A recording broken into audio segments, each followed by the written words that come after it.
नमस्ते फ्रेंड्स, आपका स्वागत है मेरे इस यूट्यूब चैनल पर। आज हम लोग यहाँ डिस्कस करेंगे पावर ऑफ कंपाउंडिंग। कंपाउंडिंग कैसे काम करता है, opportunity cost of not investing. अगर आप निवेश शुरू नहीं कर रहे हैं तो इसका नुकसान क्या हो सकता है और आपको निवेश क्यों शुरू करना चाहिए। तो चलिए शुरू करते हैं आज का ये वीडियो। पहले ही मैं बताना चाहता हूँ, इसमें मेरा बाय और सेल का कोई रिकमेंडेशन नहीं है। मेरा इस वीडियो को बनाने का उद्देश्य यही है कि आप अपना पर्सनल जो फाइनेंस है इसको थोड़ा समझिए और बढ़िया से इसको समझ के डिसीजन अपने आप लेने का कोशिश कीजिए।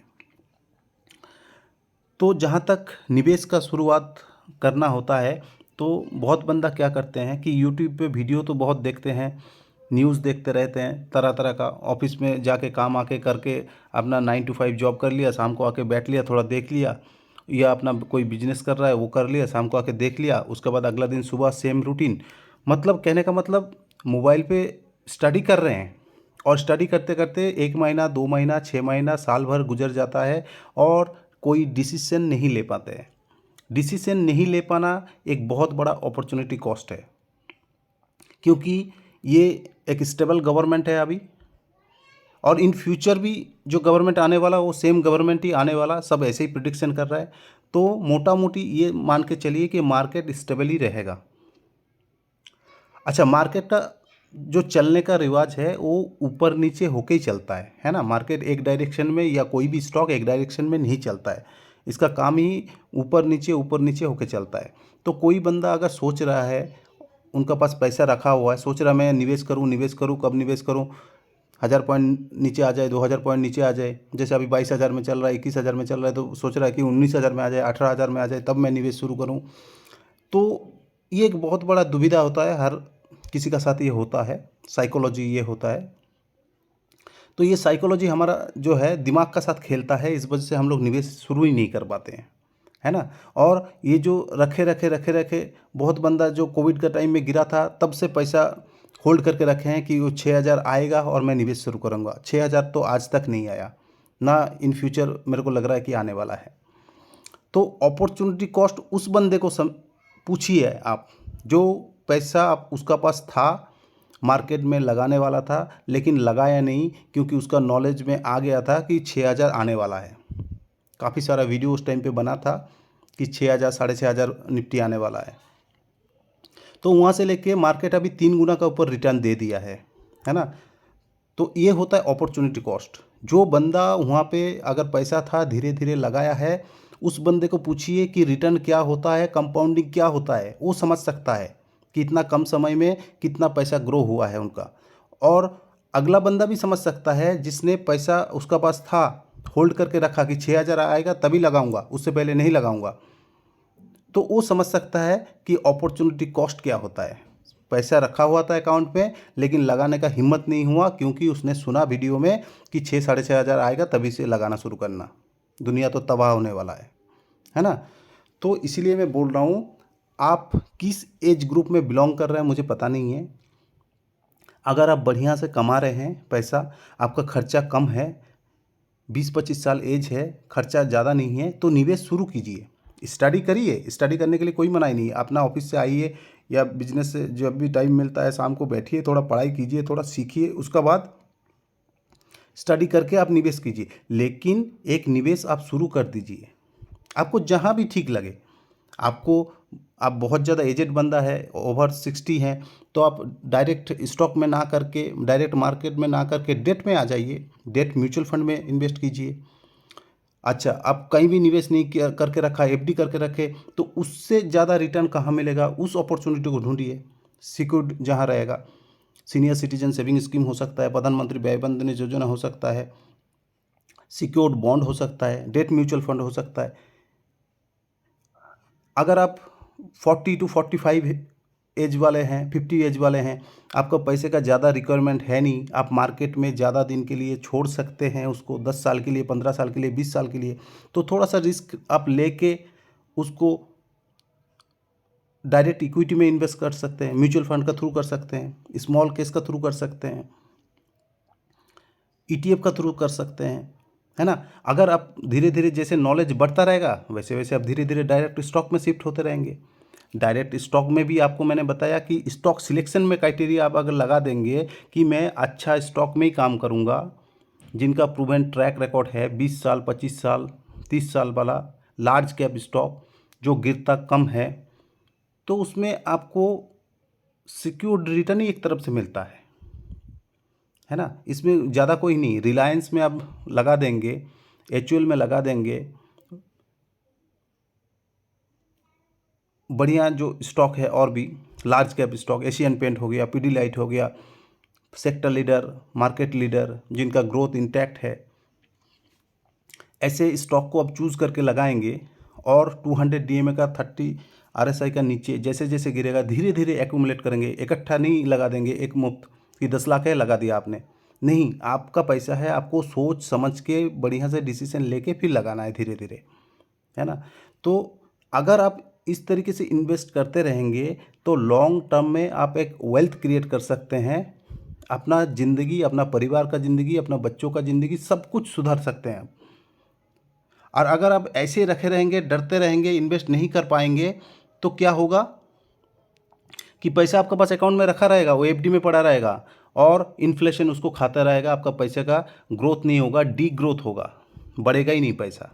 ठीक है, तो जिस कैटेगरी पे आप बिलोंग करते हैं, अगर आप एक लेडीज़ है, कमाना शुरू किए हैं, 20-25 साल एज है, आप सेविंग करना चाहते हैं, तो किसी भी चीज़ को कंसिडर करके धीरे धीरे धीरे धीरे निवेश शुरू कीजिए। एसआईपी शुरू कर दीजिए, जिस हिसाब से आपको समझ आता है। 2000 5000 आप बैठिए, जितना कमाते हैं, कितना आप खर्चा करके कितना बचा लेते हैं, उसको बैंक में ऐसे ही बिना यूज़ का पड़े रहने मत दीजिए। उसी को आप 1000 का, 2000 का, 5000 का, 10,000 का, जितना आप स्पेयर कर पा रहे हैं उतने का एसआईपी कर दीजिए। कोई पैसा आपको बच्चे के शादी के लिए रखना है, बच्चे का हायर एजुकेशन के लिए रखना है, 20 साल बाद आपको कोई प्लॉट लेना है, कोई फ्लैट लेना है, घर लेना है, ज़मीन लेना है, मकान लेना है, मान लीजिए 20 साल बाद लेना है, तो उसको धीरे धीरे आप एसआईपी कर दीजिए। इससे ज़्यादा कहीं नहीं ग्रोथ मिलेगा आपको, जो आपको इक्विटी में ग्रोथ मिलेगा। ना आपको फ्लैट उतना रिटर्न देगा, ना मकान उतना रिटर्न देगा, ना ज़मीन प्लॉट इतना रिटर्न देगा।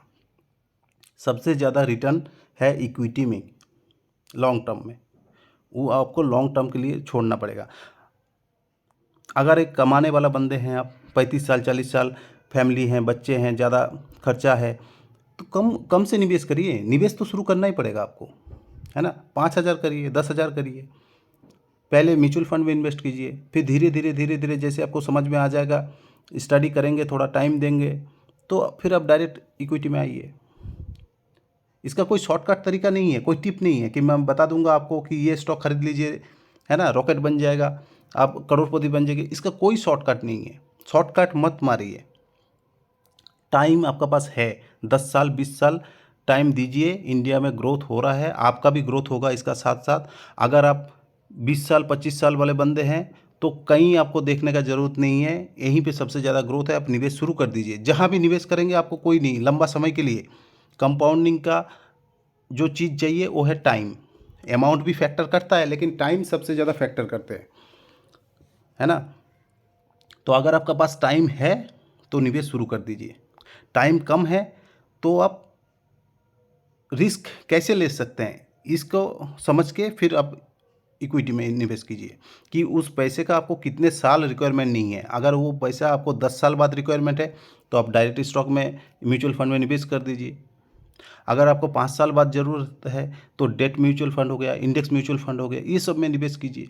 धीरे धीरे धीरे कंपाउंड होता रहेगा।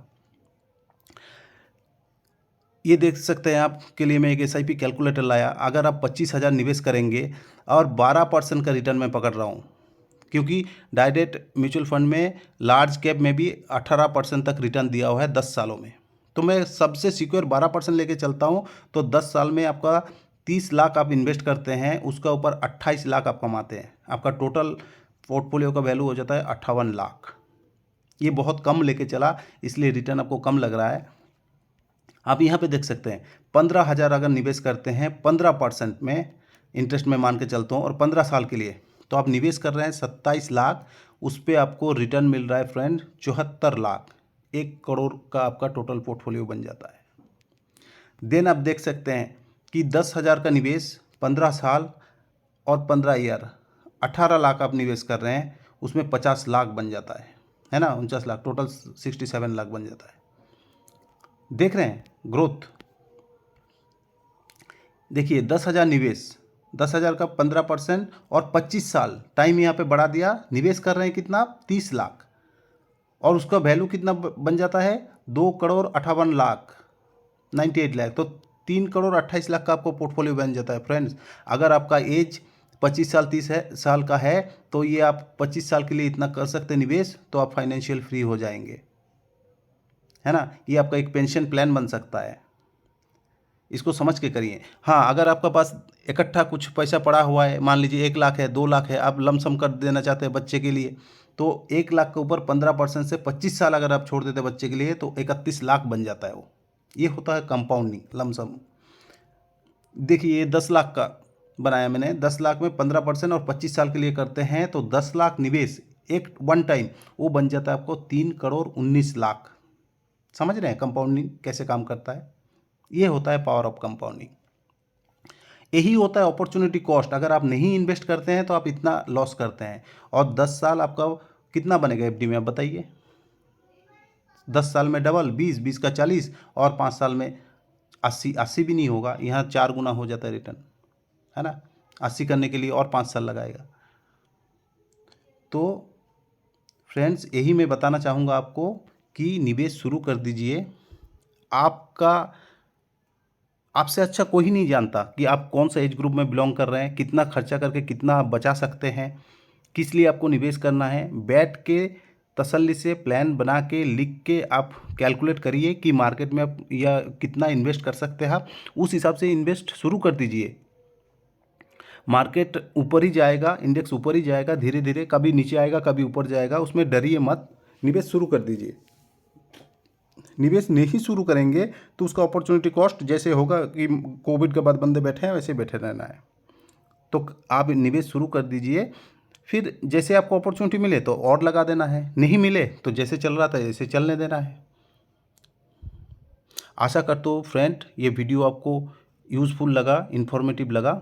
अगर आपको ये वीडियो अच्छा लगा तो लाइक शेयर एंड सब्सक्राइब करिए।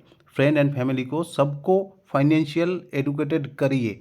लॉन्ग टर्म में सारे वेल्थ क्रिएट करिए और फाइनेंशियल फ्रीडम को अचीव करिए। Thank you friends, have a nice day.